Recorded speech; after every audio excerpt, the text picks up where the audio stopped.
Bonjour les amis, aujourd'hui nous recevons Adeline Jaudoin. Adeline sera sur le festival, non pas cette année dans le rang des conférenciers, mais peut-être sur une autre édition, mais elle nous animera un atelier. Son atelier, c'est le design humain. Alors j'avoue que moi, le design humain, je ne connais pas, enfin j'ai une petite idée, mais j'aimerais bien que Adeline, qui est là pour ça, se présente et nous présente son activité de design humain. Bonjour Adeline. Bonjour à toutes et tous et merci Christophe pour cet échange. Merci de m'accueillir sur le festival. Globalement, le design humain, qu'est-ce que c'est? C'est un outil de connaissance de soi.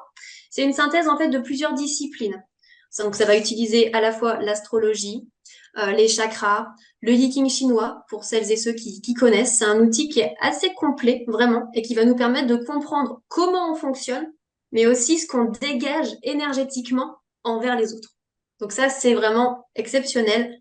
Et ça permet vraiment de pallier à des blessures qu'on pourrait avoir, comme par exemple le rejet. Parce que certains types énergétiques, je pense par exemple aux manifesteurs qui ont une aura très dense, eh bien, peuvent repousser ou au contraire attirer à eux des personnes. Et ça, c'est vraiment propre à ce type énergétique-là. Il existe donc plusieurs types énergétiques selon le design humain, quatre grands types énergétiques. Les manifesteurs qui représentent environ 9% de la population, donc c'est assez minoritaire.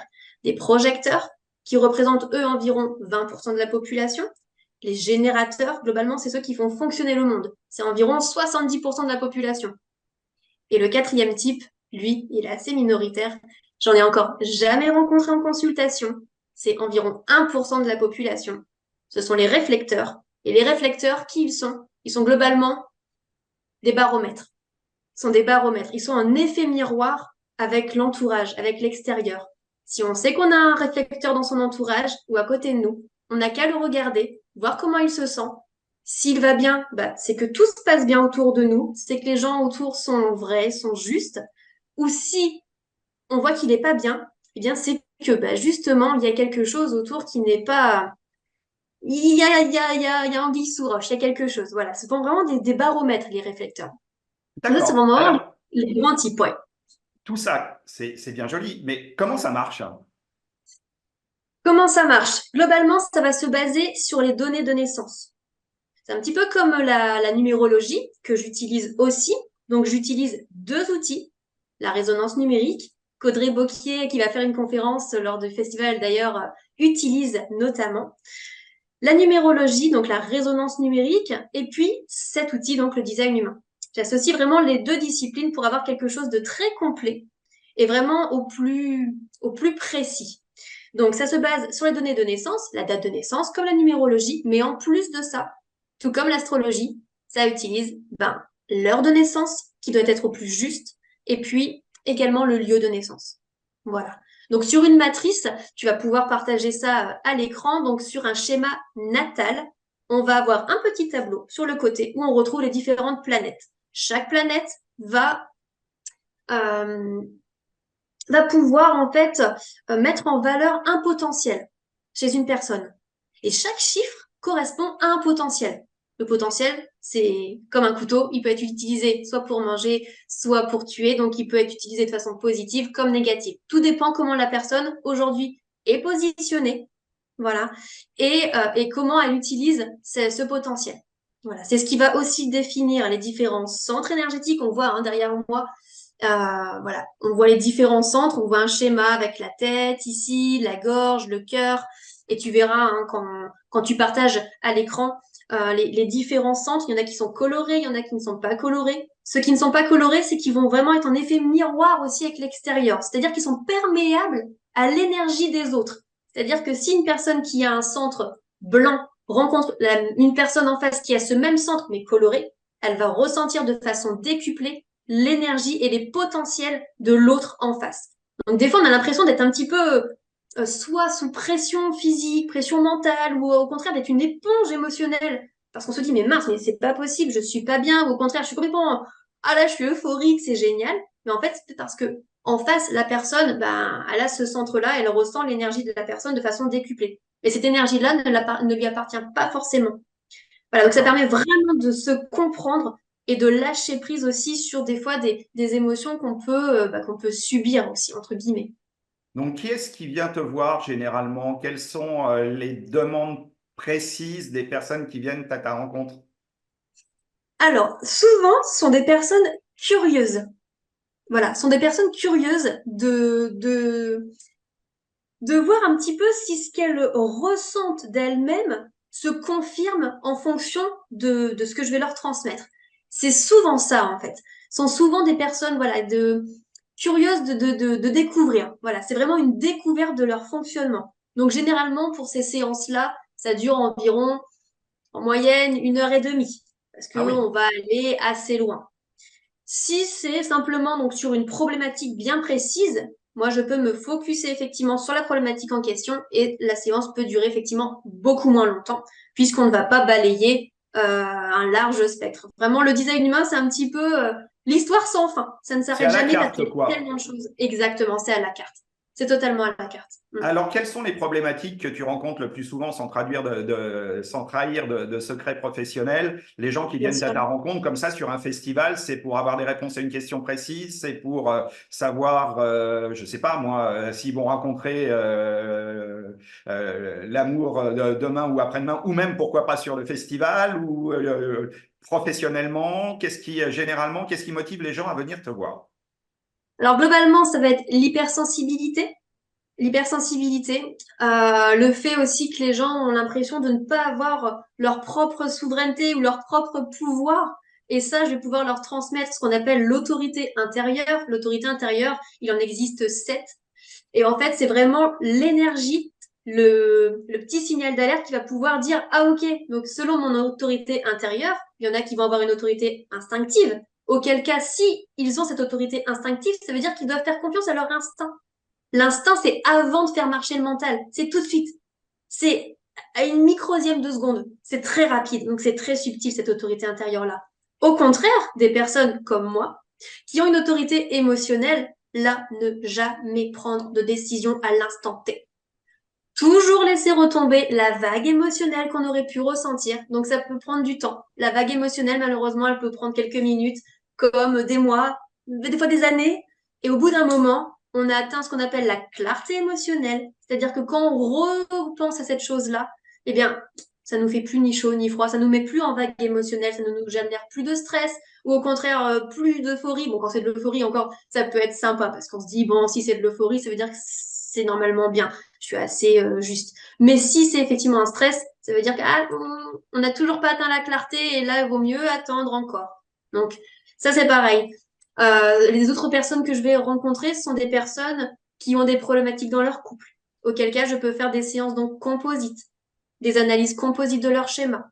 Donc là, à l'écran, tu peux partager par exemple un schéma composite, mais relatif au transit planétaire. Alors qu'est-ce que c'est? C'est tout simplement le fait que chaque jour, à chaque minute, on est impacté par les planètes. L'astrologie en est l'exemple, puisque le design humain utilise aussi l'astrologie. Donc en fait, là, à l'écran, on voit par exemple l'impact du transit planétaire qui vient s'ajouter au schéma natal. Voilà. Donc, des fois, on se dit, ben, en fait, aujourd'hui, j'étais comme ça, je ressens ça et autres. Et là, donc, je peux vérifier. Des fois, j'ai des consultants qui reviennent vers moi, qui m'envoient un petit message. Adeline, tu peux vérifier, s'il te plaît, là, à cette heure-là, ou quoi, qu'est-ce qu'il y avait? Ben, il y avait ça.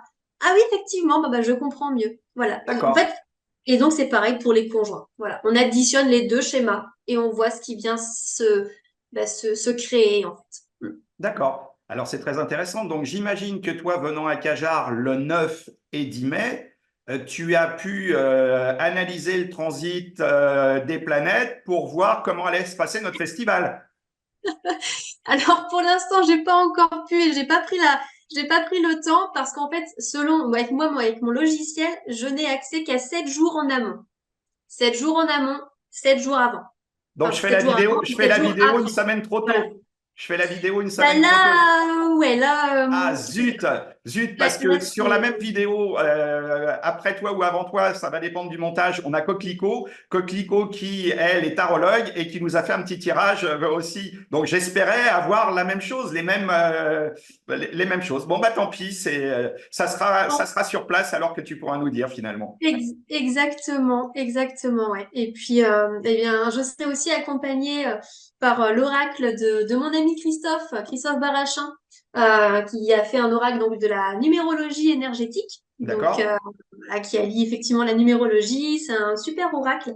Et donc, bah, pour celles et ceux qui viendront en consultation, ou même s'ils ne souhaitent pas de consultation, voilà, je pourrais leur proposer aussi un petit tirage des 9 domaines pour voir un petit peu ce qui évolue dans leur vie actuellement sur une période donnée. Eh ben c'est super, Adeline. Bah écoute, merci beaucoup. Maintenant, malheureusement, je dirais, dans 15 jours, ça sera terminé, mais parce que le temps passe très très vite. Il nous reste plus que 2 semaines, nous, pour finaliser avec Violette tous les préparatifs. Donc là, autant te Et dire là, qu'on est sur les chapeaux de roue. effectivement. Et en tout cas, merci Adeline de ton intervention et à très vite. Merci également et au plaisir. À bientôt, Christophe, et à bientôt à tous. Merci. Eh bien, aujourd'hui, nous accueillons notre tarologue préféré, Coquelicot. Bonjour Coquelicot. Bonjour à tous. Coucou Violette, ça va? Coucou. Ouais, moi ça va. Et toi? Impeccable. Bon. Eh bien, écoute, tu vas nous parler de ce que tu vas faire sur le festival, parce que je crois que tu vas faire d'une part des tirages de tarot. Bon, bah ça c'est évident puisque c'est ton job, mais tu vas aussi nous proposer, je crois, une petite initiation de base du tarot, quelque chose comme Voilà, ça. en fait, une petite initiation à la symbolique et à tout ce qui va être décryptage qui est en rapport avec toutes les mancies, que ce D'accord. soit le tarot pour la cartomancie, Mhm. mais aussi, par exemple, la lecture dans les tasses, Dans- le marc de café, je sais Mhm. plus, Oui, oui. c'est le nom qui Ou la chiromancie La dans les mains. chiromancie, c'est un peu plus particulier parce Oui. que il y a toute une science avec les lignes de la main, Mhm. mais la plupart des mancies font appel à la symbolique D'accord. et en fait c'est un langage en soi. D'accord. Et donc Ok. je vais proposer les bases et comment dire, le processus Mental. mental Mm. qui est à prendre à partir du moment où on le comprend et où on l'adopte, on peut comprendre plein de signes aussi. Tu vois, D'accord. quand on a un signe de quelque chose qui se répète, par exemple, D'accord. tu croises telle sorte d'oiseau, Oui, ou exactement. par exemple des libellules alors que tu n'en vois jamais, tu vas voir D'accord. quelque chose de C'est particulier. Et donc, c'est l'histoire du scarabée doré de Carl Gustav Jung, en fait, hein, qui se pointe à la fenêtre, Voilà. de la dame qui parle justement d'une histoire de scarabée. Ouais. Et donc, les bases de ce langage, en fait, ça permet d'avoir plus d'informations Ouais. et de capter tout ce qui... Enfin, ce système d'information qui se présente à nous tous constamment. En fait. D'accord. Donc tu vas nous faire un petit atelier où les gens viendront s'inscrire et puis Voilà. c'est un atelier collectif, voilà. Et puis à côté de ça, tu feras des tirages de tarot Voilà. individuels qui eux seront payants. Voilà. Et par contre, ta petite proposition sur les bases du tarot, sur la symbolique, ça c'est une prestation que tu offres. Voilà, ça Voilà, sera ok. offert, voilà. Ok. Et je pense en participation libre pour faire les tirages de cartes personnelles. D'accord. Ok, en participation libre, d'accord. Donc chacun te donne ce qu'il veut en fait. À la hauteur de ses capacités. Et de ton talent. À la fois de leur capacité et de ton talent. Ok. Ok. Alors, donc tu vas nous faire un petit tirage pour le festival. Pourquoi pas hein, on peut pour, faire nous, un petit... pour nous dire comment va se passer la journée. Là, c'est mon téléphone, c'est pas grave. Sachant qu'on a déjà des prévisions de Sylvain Didlot, qui nous parle de la journée du 10 mai comme une journée charnière pour l'humanité. Alors on sera en plein dedans, ce sera extraordinaire. Mais là, on va se baser sur le festival. On va se voilà, sur le festival. Sur le festival, voilà. Donc des rencontres de l'inconnu qui aura lieu les 9 et 10 mai à Cajar. C'est ça. Alors attends, je ne sais pas si tu les as dans l'objectif. J'aurais pu te proposer de tirer les cartes. Non, non, mais fais-le, tu le fais très bien.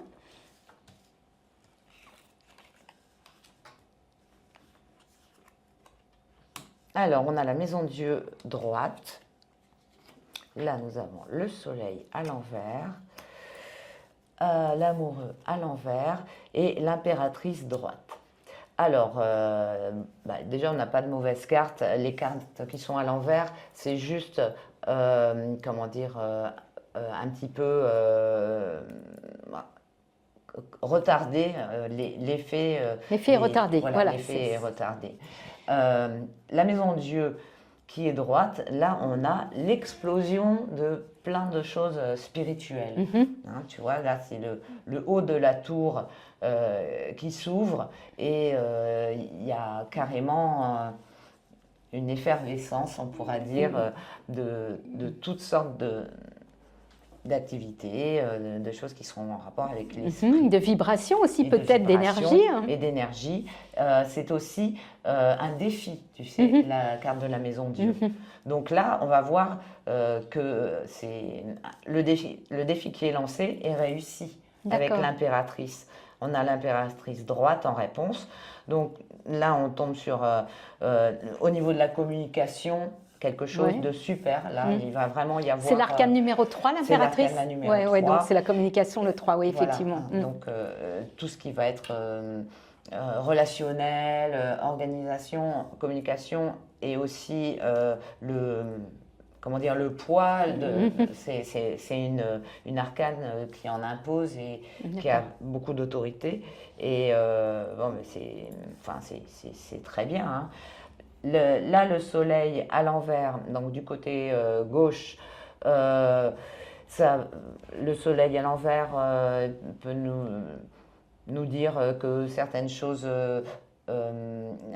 oui, ça va être un conseil de mettre en lumière certaines choses et de ne pas hésiter en fait. Je pense que là, ces deux cartes, tu vois, qui sont là, l'amoureux à l'envers, là, c'est une carte en rapport avec les choix. Oui, c'est ça. Donc, c'est deux cartes qui demandent en fait d'être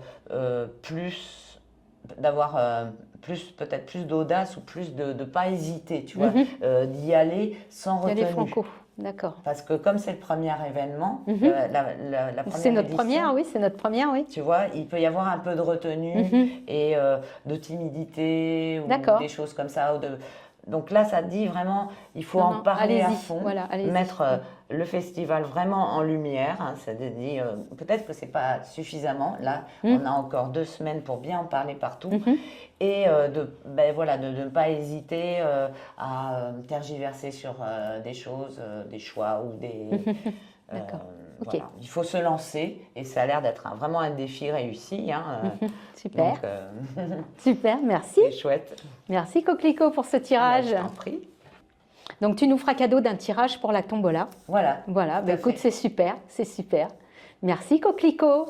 Et puis à bientôt. Et puis à très vite. Hein, parce que ça arrive à grands pas maintenant. Donc on sera, voilà, on est ravis de t'avoir avec nous. Mais moi aussi, il me tarde.